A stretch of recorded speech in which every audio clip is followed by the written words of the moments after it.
Hey guys, Allie here. Welcome to episode 42 of Controller Nation Weekly for the week of May 13th. So we have a bit of THQ news, some good, some horrible. The studio behind Kingdom of Amalur ran into some trouble, and a few new titles are being pushed back to 2013.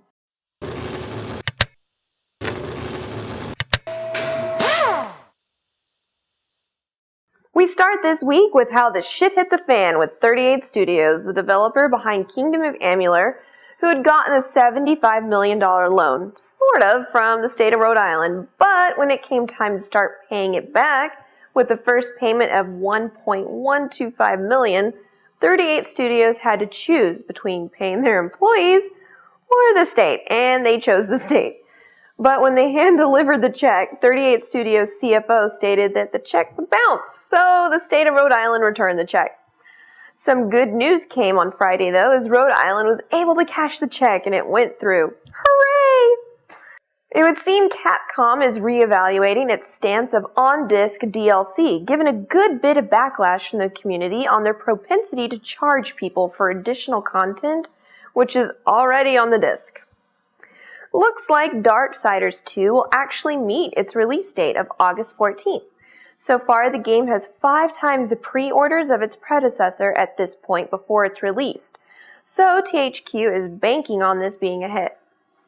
In related news, THQ is possibly trying to back out of its publishing duties for Devil's Third, as the company is looking for a third-party publisher.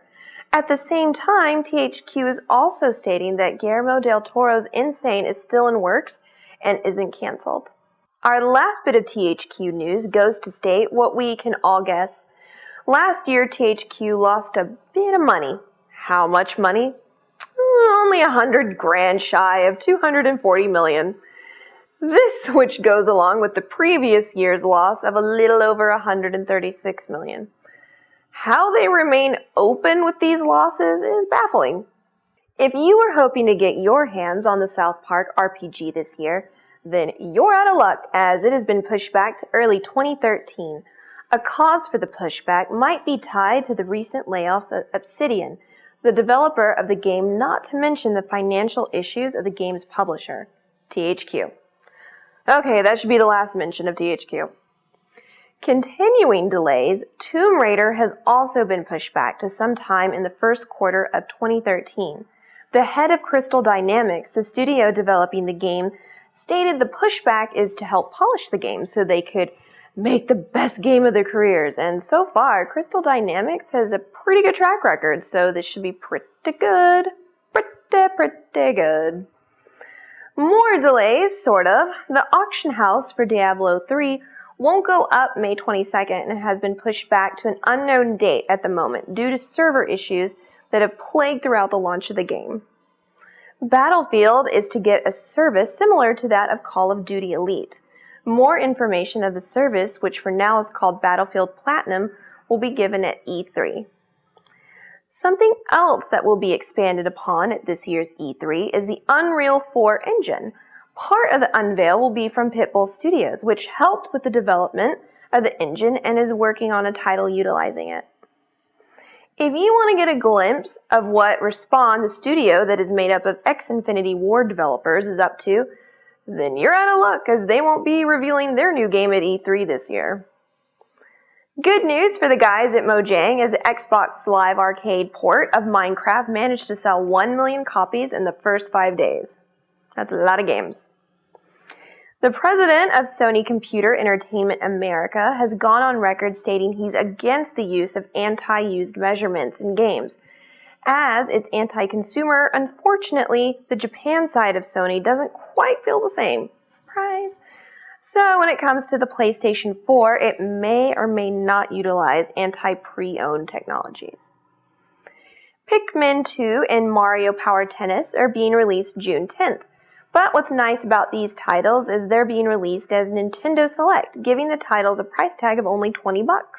If you might be interested in participating in the Crysis 3 multiplayer, it's as easy to join as jumping through multiple hoops that may or may not be on fire. You'll need to purchase Ghost Recon Future Soldier from GameStop and be a Power Rewards member. Then you must like the Facebook page tied to the multiplayer. A link will be in the description. We'll also note that this will be only for Xbox 360 and PlayStation 3. Sorry PC users, but Ubisoft hates you. For those of you that enjoy a nice collector's edition of games, then Gearbox has a few options for you with the release of Borderlands 2. For $100, you can go for the Deluxe Vault Hunter's Collector's Edition, which you will get an authentic Marcus bobblehead, an art book, some stickers, and a map, plus some downloadables as well as the game, obviously.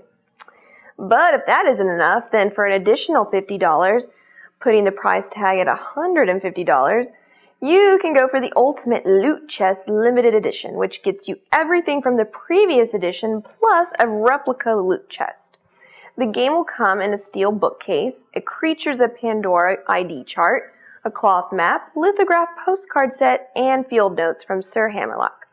For this I say, who needs to eat for a week, right?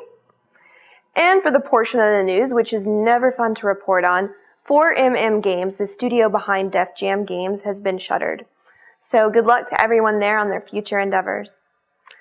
So that'll do it for this episode. Be sure to get social with our Facebook and Twitter. Be sure to swing by the site so you can read Mikey's review of Max Payne 3. Is it a waste of time, or has Rockstar hit another home run? You'll just have to check out the review to find out. And we'll see you here again next week.